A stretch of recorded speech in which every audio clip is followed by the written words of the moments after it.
स्वागत है आप सभी लोगों का आज के इस वीडियो में। आज के इस वीडियो में हम एसएससी जीडी एग्ज़ाम्स का एनालिसिस करने वाले हैं। आप सभी लोगों को पता ही होगा एसएससी जीडी के एग्ज़ाम चल रहे हैं, उसमें आज डे 2 है जो हम 5 फरवरी के सभी शिफ्टों का एनालिसिस करने वाले हैं। आप लोगों को एक महत्वपूर्ण सूचना बता दें कि आज टॉप 50 स्टैटिक जीके के प्रश्नों का जो एक्सपेक्टेड प्रश्न बन सकते हैं वो मैंने वीडियो डाल रखा है, उसका लिंक आप लोगों को डिस्क्रिप्शन में मिल जाएगा।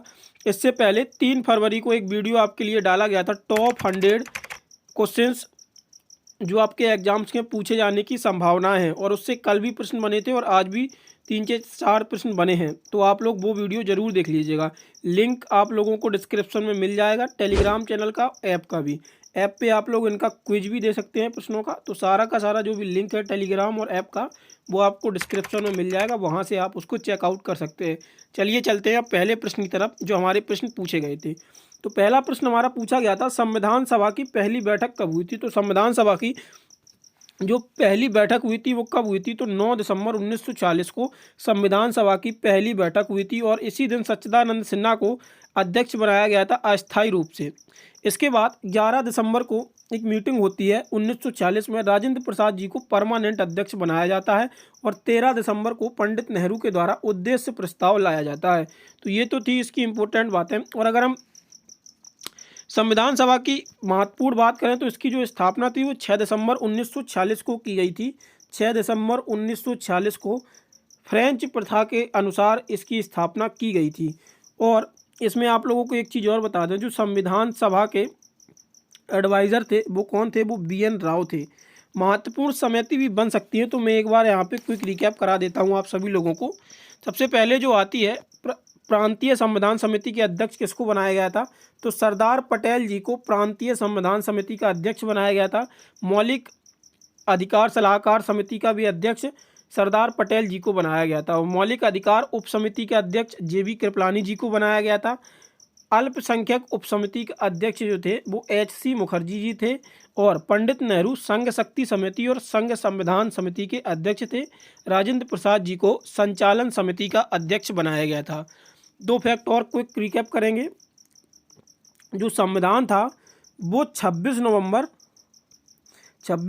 1949 को एडॉप्ट किया गया था। इसी दिन को हम संविधान दिवस के रूप में मनाते हैं, और जो लागू किया गया था वो कब किया गया था, वो 26 जनवरी 1950 को लागू किया गया था। संविधान को बनाने में कितना समय लगा था, तो 2 वर्ष 11 माह 18 दिन संविधान को बनाने में समय लगा था। एक और क्विक रिकैप फैक्ट्स, संविधान सभा में कुल कितनी महिलाएं थीं, तो संविधान सभा में जो कुल महिलाएं थीं वो 15 महिलाएं थीं, और इसमें विजय लक्ष्मी पंडित आपको याद रखना है, सुचिता कृपलानी, सरोजनी नायडू, और एक इम्पोर्टेंट नाम आता है अम्मू स्वामीनाथन का। ये दक्षिण भारत की एकमात्र महिला थी जो संविधान सभा में थी। कौन थी, अम्मू स्वामीनाथन, दक्षिण भारत की एकमात्र महिला। ठीक है, तो ये इंपॉर्टेंट फैक्ट थे जो मैंने पहले क्वेश्चन से रिलेटेड आपको बता दिए। हो सकता है आने वाले शिफ्टों में इनसे प्रश्न बन जाए, तो आप लोग जरूर इसको देख लीजिएगा। अगला प्रश्न पूछा गया था, स्मृति मानधना का संबंध किससे है, तो स्मृति मानधना जो है वो क्रिकेट से संबंधित है। 44वां संविधान संशोधन 1978, तो 44वां संविधान संशोधन जो था वो आपका 1978 में लाया गया था। इसमें प्रमुख रूप से क्या बदलाव हुए थे, तो सबसे पहले इसमें जो मौलिक अधिकार था संपत्ति का उसको हटा के कानूनी अधिकार बनाया गया। 300 का में उसको ट्रांसफ़र किया गया। दूसरा, जो राष्ट्रीय आपातकाल था, क्योंकि 1978 के समय वो जब इंदिरा गांधी के समय आपातकाल लगा, तो उसके बाद उसमें जो 44वां संविधान संशोधन आया तो उसमें राष्ट्रीय आपातकाल को उसमें बदलाव किए गए, जैसे उसको और कठिन बनाया गया, उसको लागू ना किया जा सके। इसके बाद जो राज्यसभा और लोकसभा थी उसको कार्यकाल को फिर से 5 वर्ष किया गया था। तो ये 3 बिंदु थे जो 44वें संविधान संशोधन में किए गए थे इसमें, लेकिन आपका वर्ष पूछा गया था तो 1978 में ये हुआ था।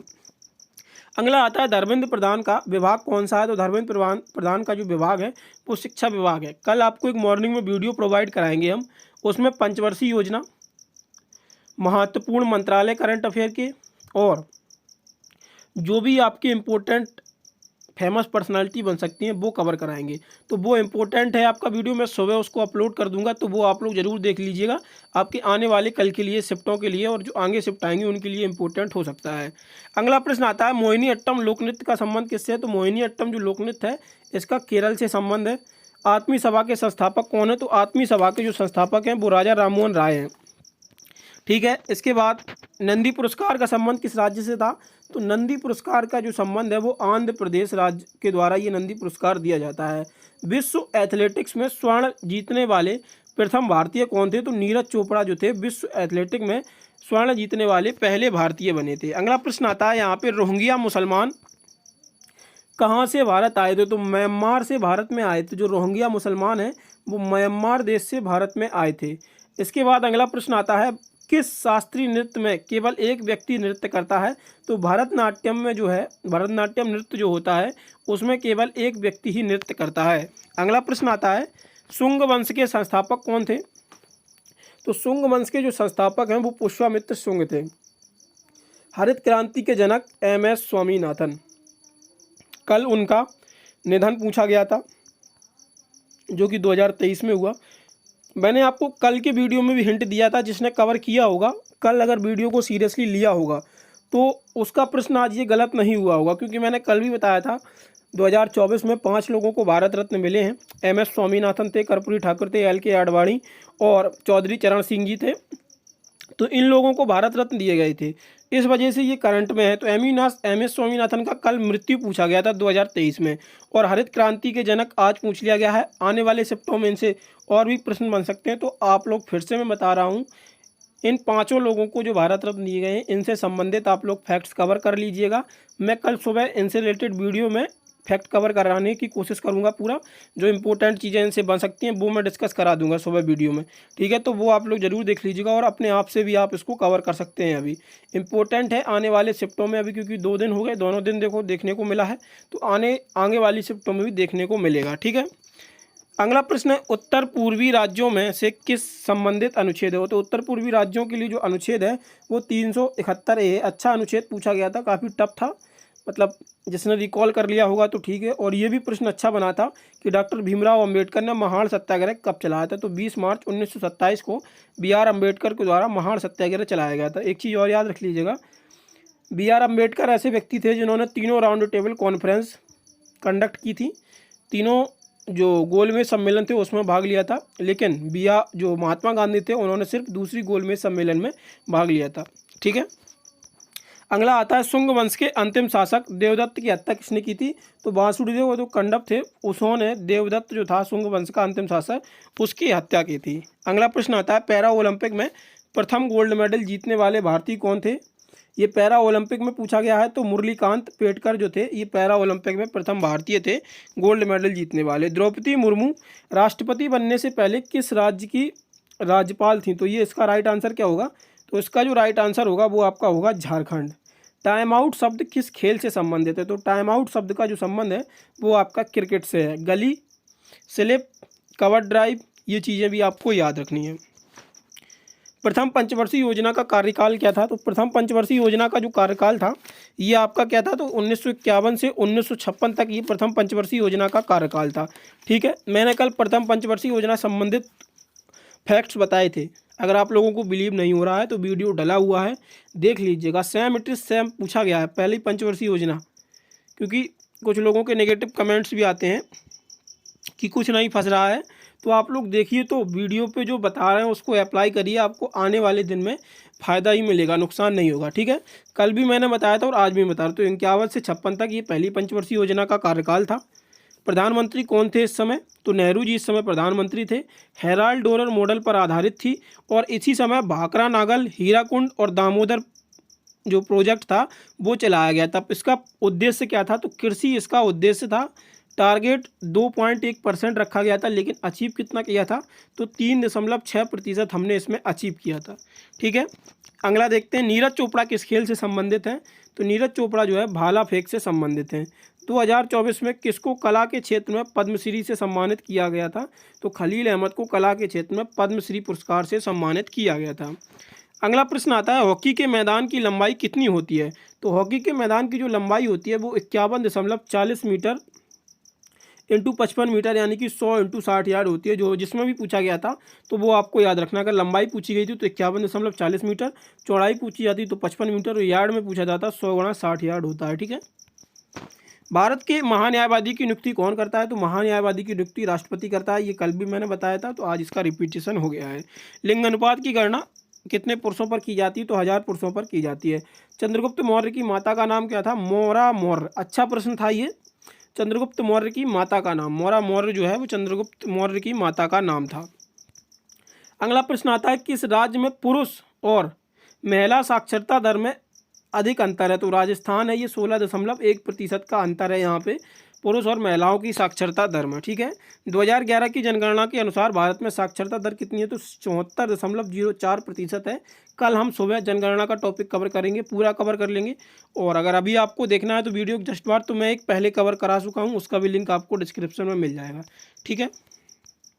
अगला है, हरित क्रांति किस प्रकार की कृषि पर बल देती है? तो हरित क्रांति जो है वो खाद्य फसलों पर बल देने वाली हरित क्रांति थी। खाद्य फसल जैसे गेहूं हो गया, ये जो खाद्य फसलें होती हैं इसी पर हरित क्रांति का बल था। संगीत नाटक अकादमी पुरस्कार 2017 में किसको दिया गया था? तो सुजाता महापात्रा को संगीत नाटक अकादमी पुरस्कार दिया गया था। सुजाता महापात्रा किससे संबंधित हैं?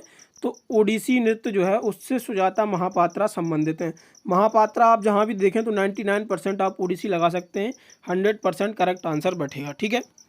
अगला आता है, मानव अधिकारों की सुरक्षा में राज्यपाल का कार्य क्या है? तो मानव अधिकारों की रक्षा और परिवर्तन में अपनी भूमिका निभाए और मार्गदर्शन प्राप्त कर सकता है तो राज्यपाल। ठीक है। अगला आता है, कच्छ का रण उत्सव किस महीने में मनाया जाता है? तो कच्छ का रण उत्सव जो है हर साल नवंबर के अंत में शुरू होता है और फरवरी तक चलता है। ठीक है। अगला प्रश्न आता है, ये हिंदी का प्रश्न है आपका, देख लीजिएगा। घर का पर्यायवाची पूछा गया था, हम कल कवर कराने की कोशिश करेंगे। हिंदी के भी प्रश्न आप लोगों को कराए जाएँ और एक आइडिया दे सकें कैसे प्रश्न बन रहे हैं।